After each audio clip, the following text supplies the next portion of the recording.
आज का प्रसंग है सोरठे के साथ में गणेश भगवान की जय, भोलेनाथ जी की जय हो, मैया पार्वती जी, भगवान श्री राम जय, सीता माता मैया जी की जयकार हो।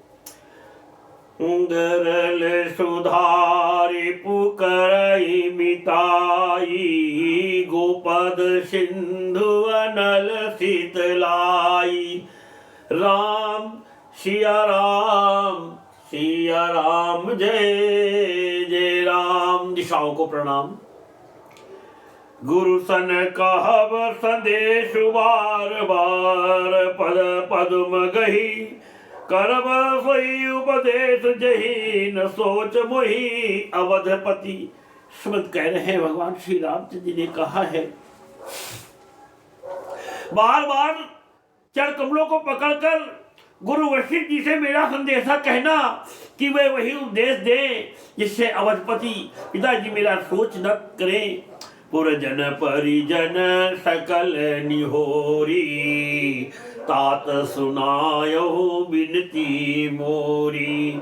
सोई सब भांति मोर हितकारी, जाते रहे नर नाहु सुखारी।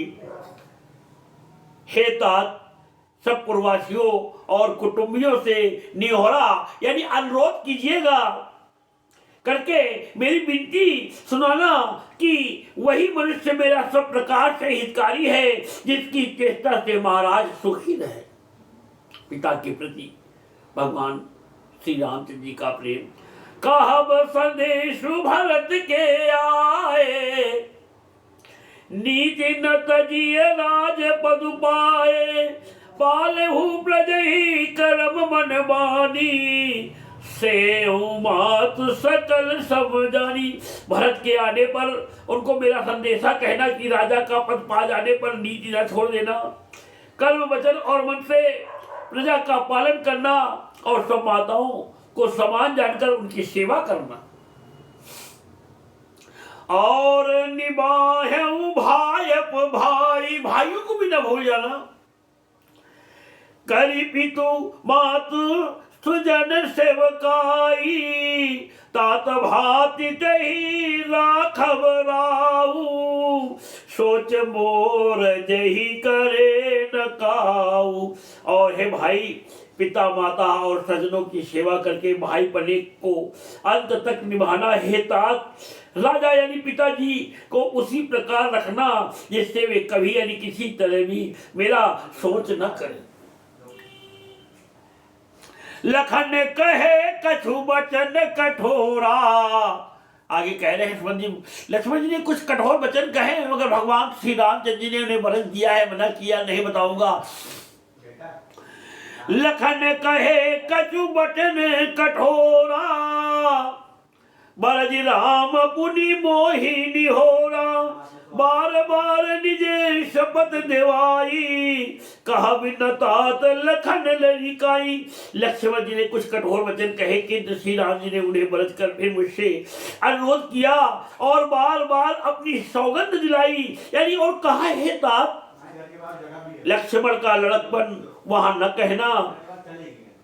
मंगल भवन या मंगल हारी, उमा सहित जही जपत पुरारी। राम सिया राम जय जय राम। कही प्रणाम कछु कहन ली, कही प्रणाम कछु कहन ली। सी भई शिथिल शने, थकित बचन लोचन सजल। पुलक पल्लवती देह प्रणाम कर सीता जी भी कुछ कहने लगी थी, परंतु स्नेह बस में शिथिल हो गई। उनकी बाणी रुक गई, नेत्रों में जल भराया और शरीर रोमांच से व्याप्त हो गया। तेहि अवसर रघुबर रुख पाई, केवट पार ही नाव चलाई। रघुकुल तिलक चले एहि भांति, देखे उधार कुलिसी धरी छाती। उसी समय श्री रामचंद्र जी का रुख पाकर केवट ने पार जाने के लिए नाव चला दी। इसी प्रकार रघुवंश तिलक श्री रामचंद्र जी चल दिए और मैं छाती पर वज्र रखकर खड़ा खड़ा देखता रहा। मैं आपन किमी कहो कलेशु जियत फिरे उले राम सदेशु अस कही सचिव बचन रही गयऊ हानि गल हानि सोच बस भयऊ। मैं अपने क्लेश के कैसो कहूँ जो श्री राम जी का यह संदेशा लेकर जीता ही लौट आया। ऐसा कहकर मंत्री की वाणी रुक गई, वे चुप हो गए और वे हानि की ग्लानि और सोच के वश हो गए। सूत बचन सुनत ही नर नाहु पर उधरनि उर दारुण दाहु तलपत विषम मोह मन मापा माजा मन हुमीन कहू व्यापा। माजा मछली को जब बरसात का जल इकट्ठा हो करके समुद्रों में, गंगा में, नदियों में गिरता है तो उसको अन्न का पहला जो होता है उसको अन्न का आहार समझ करके माजा मछली जब उसको ग्रहण कर लेती है, यानी समझती कोई अन्न है, आहार है, तो उस जल को फेने को पी लेती है जिससे वो बेहोश बेचित्त हो जाती है। तो यहाँ पर उसी प्रकार दशरथ जी की तुलना की गई है। कहते हैं सूत बचन सुनत ही नर नाहु पर उधरनि उर दारुण दाहु तलपत विषम मोह मन मापा माजा मन हुमीन कहु व्यापा। सारथी सुमंत्र के वचन सुनते ही राजा पृथ्वी पर गिर पड़े। उनके हृदय में भयानक जलन होने लगी, वे तड़पने लगे, उनका मन भीषण मोह से व्याकुल हो गया, मानो मछली को माजा व्याप गया हो, यानी पहली वर्षा का जल लग गया हो। करि बिलाप सब रोवहि रानी महाविपति किमि जाई बखानी सुनि बिलाप दुखहु दुख लागा धीरजहु कर धीरज भागा। सब रानियां बिलाप करके रो रही हैं। उस महान विपत्ति का कैसे वर्णन किया जाए। उस समय के विलाप को सुनकर दुख को भी दुख लगा और धीरज का भी धीरज भाग गया। दीन दयाल बिरध संभारी हरहुनाथ मम संकट भारी राम सिया राम सिया राम जय जय राम। भयउ कोलाहल अवध अति सुनि नभ रावण सोरु विपुल बिहग बन परे निशी मानो कुलिस कठोर। राजा के रावले यानी रनिवास में यानी रोने का शोर सुनकर अयोध्या में बड़ा भारी कोहराम मच गया। यानी ऐसा जान पड़ता था मानो पक्षियों के विशाल वन में रात के समय कठोर वज्र गिरा हो। प्राण कंठगत गयो भुआलु मन विहीन जनु व्याकुल व्यालु। जैसे राजा दशरथ ऐसे तड़प रहे हैं, ऐसे पड़े हैं जैसे मणि के खो जाने पर सांप व्याकुल होता है। प्राण कंठगत भयो भुआलु मन विहीन जनु व्याकुल व्यालु। इंद्री सकल भई भारी जनु सर सर से जबनु बिनु बारी। राजा के प्राण कंठ में आ गए, मानो मणि के बिना सांप व्याकुल यानी मरणासन हो गया हो। इंद्रियां सब बहुत ही विकल हो गई, मानो बिना जल के तालाब में कमलों का वन मुरझा गया हो। कौशल्या नपुदीख मलाना रवि कुल रवि अथयु जिय जाना और धरि धीर राम महतारी बोली बचन समय अनुसारी। कौशल्या जी ने राजा को बहुत ही दुखी देखकर अपने हृदय में जान लिया कि अब सूर्य कुल का सूर्य अस्त हो गया। तब श्री रामचंद्र जी की माता कौशल्या हृदय में धीरज धरकर समय के अनुकूल वचन बोली। नाथ समुझी मन करी विचारू राम वियोग पयोधियारू।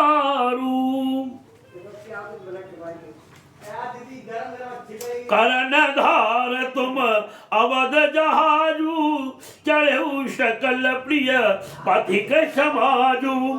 हे नाथ, आप मन में समझकर विचार कीजिए। कौशल्या जी कह रही है श्री रामचंद्र जी का विवाह, श्री रामचंद्र जी का वियोग अपार समुद्र है, अयोध्या जहाज है और आप उसके कर्णधार यानी खेने वाले हैं। सब परिजन यानी कुटुंबी और प्रजा ही यात्रियों का समाज है जो इस जहाज पर चढ़ा हुआ है। धीरज धरिय पाई पारू, नाही तो बूढ़ी सब परिवारू। जो जिय धरिय विनय पिय मोरी, राम लखन सिय मिलहि बहोरी। आप धीरे धरिएगा तो सब पार पहुंच जाएंगे, नहीं तो सारा परिवार डूब जाएगा। हे प्रिय स्वामी, ये मेरी विनती हृदय में धारण कीजिएगा तो श्री राम लक्ष्मण सीता फिर आ मिलेंगे। जुकाम का प्रकोप बहुत तेज है और ये विषम ज्वर है, ये होते रहते हैं। और आगे है विश्व भरण पोषण कर जोई, ताकर नाम भरत यश होई। राम सिया राम सिया राम जय जय राम। प्रिया बचन मृदु सुनत नभु, चितयऊ आँखि उघारी। तलपत मीन मलिन जनु, शीचत शीतल बारी। प्रिय पत्नी कौशल्या के कोमल वचन सुनते हुए राजा ने आंखें खोलकर देखा, मानो तड़पती हुई नील मछली पर कोई शीतल जल छिड़क रहा। धर धीरज उठी बैठे भुआलू, कहूँ सुमंत्र कह राम कृपालु। कहा लखन कह राम सनेई, कहे प्रिय पुत्र बधू मैं देही। धीरज धरकर राजा उठ बैठे और बोले, सुमंत कहो कृपालु श्री राम कहाँ है, लक्ष्मण कहाँ है, इसने ही राम कहाँ है, और मेरी प्यारी बहू जानकी कहाँ है। बिलपत राव बिकल बहु भांति, भाई जुग सरिस सिरात नराती। तल तापस अंध साप सुधि आई। तापस यानी श्रवण कुमार की कथा उनको याद आ गई। तापस अंध साप सुधि आई, कौशल्य ही सब कथा सुनाई। राजा व्याकुल होकर बहुत प्रकार से विलाप कर रहे हैं। वह रात युग के समान बड़ी हो गई, बीतती ही नहीं। राजा को अंधे तपस्वी यानी श्रवण कुमार के पिता के साप की याद आ गई। उन्होंने सब कथा कौशल्या को कह सुनाई। भयहु बिकल बरनत इतिहासा, राम रहित दिग जीवन आशा। सो तनु राखी करब मैं कहा। राजा दशरथ जी कह रहे, क्या करूंगा इस शरीर को रख करके राम के बिना। जहि न प्रेम बनु मोर निबाहा। उस इतिहास का वर्णन करते करते राजा व्याकुल हो गए और कहने लगे कि श्री राम के बिना जीने की आशा को धिक्कार है, इस जीवन को धिक्कार है। अरे ऐसा पिता जो जिंदगी भर भगवान श्री राम को गोद में खिलाया हो, राम के साथ रहा हो, आज राम को साक्षात देखा हो, कैसे रह सकता है। और वो संत महात्मा पुरुष कैसे रह सकते जिन्होंने भगवान को देखा। तो कहते हैं धिक्कार है, मैं उस शरीर को रखकर क्या करूंगा जिसने मेरा प्रेम का प्रण नहीं निभाया। हाँ रघुनंदन प्राण प्रीते, तुम बिनु जियत बहुत दिन बीते। हाँ जानकी लखन हा रघुबर, हा पितु हित चित चातक जलधर। हाँ रघुकुल को आनंद देने वाले मेरे प्राण प्यारे, मेरे प्राण प्यारे राम, तुम्हारे बिना जीते हुए मुझे बहुत दिन बीत गए। हाँ जानकी लक्ष्मण, हाँ रघुवर, हाँ पिता के चित्त रूपी चातक के हित करने वाले मेघ। आगे है सुन शीय सत्य आशीष हमारी, पूजी ही मन कामना तुम्हारी। राम सिया राम जय जय राम। राम राम राम राम कही राम कही। देखिए कितना ऐसा संयोग बना है कि प्राणी के मुख से अंत समय में राम नाम नहीं आता, और उनके तो पुत्र ही राम हैं और राम राम कह के उन्होंने प्राण त्यागे हैं। राजा दशरथ जी ने आगे दोहे के रूप में गोस्वामी तुलसीदास जी लिख रहे हैं, राम राम कही राम कही, राम राम कही राम, तनु परिहरि रघुबर बिरे, राउ गयो शुरधाम। राम राम कहकर, फिर राम कहकर, फिर राम राम कहकर और फिर राम कहकर राजा श्री राम के विरह में शरीर त्याग कर सुरलोक को सिधार गए। जीवन मरण फल दशरथ पावा, अंड अनेक अमल जसु छावा, जियत राम जियत राम विदु बदनु निहारा, राम विरह करी मरनु शमारा। जीने और मरने का फल तो दशरथ जी ने ही पाया, जिनका निर्मल यश अनेकों ब्रह्मांडों में छा गया। जीते जी तो श्री राम चंद्र जी के चंद्रमा के समान मुख को देखा और श्री राम के विरह को निमित्त बनाकर अपना मरण सुधार लिया। शोक विकल सब रोवहि रानी, रूप सीनु बलु तेज बखानी, करहि बिलाप अनेक प्रकारा, करहि बिलाप अनेक प्रकारा, परहि भूमि तल बारहि बारा।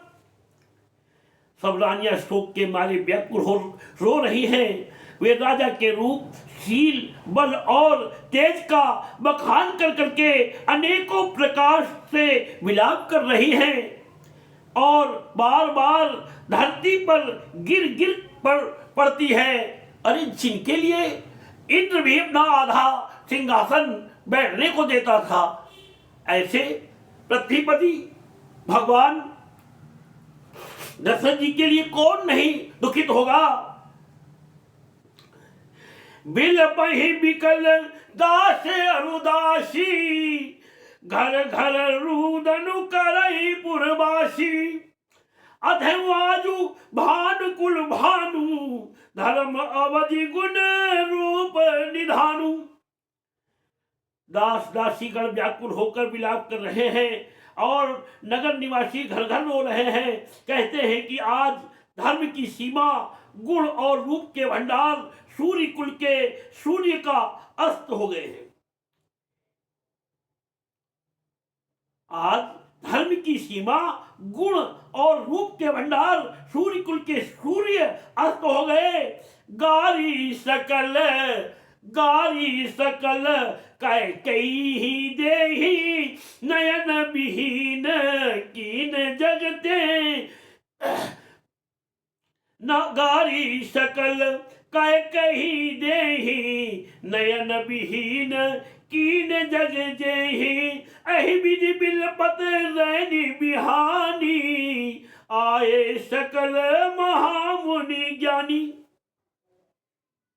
सब कैकेयी को गालियां देते हैं, जिसने संसार भर को बिना नेत्र का यानी अंधा कर दिया। इस प्रकार विलाप करते रात बीत गई। प्रातः काल सब बड़े बड़े ज्ञानी मुनि आए कि सुन सी सत्य आशीष हमारी, पूजी ही मन कामना तुम्हारी। राम सिया राम जय जय राम। तब वशिष्ठ मुनि समय सम कही अनेक इतिहास, शोक निवारे सबई कर निज विज्ञान प्रकाश। तब वशिष्ठ मुनि ने समय के अनुकूल अनेक इतिहास कहकर अपने विज्ञान के प्रकाश से सबका शोक दूर किया कि सुन श्री सत्य आशीष हमारी, पूजी ही मन कामना तुम्हारी। राम सिया राम जय जय राम। भगवान श्री राम।